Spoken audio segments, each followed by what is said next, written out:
Welcome to Samba Samba. Enjoy the video. You'll start by preparing one wide image that spans both screens.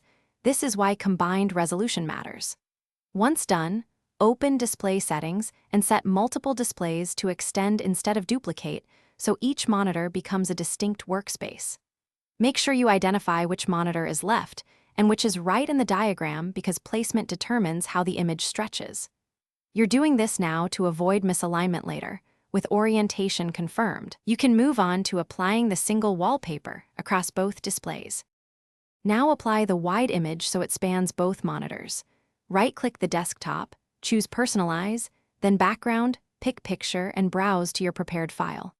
Once selected, choose the fill option that corresponds to spanning.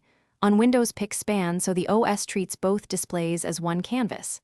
If you're on Mac OS, use a scaled image and assign it across monitors in Desktop and Screensaver, or use a utility to span. Make sure the image maps left to right correctly by checking the desktop previews before closing settings. Finish by verifying alignment. Drag a window slowly across both monitors to see if the image flows naturally. If you notice seams or repeated patterns, crop or re-export the image at the exact combined resolution and reapply. Make sure scaling isn't set to tile.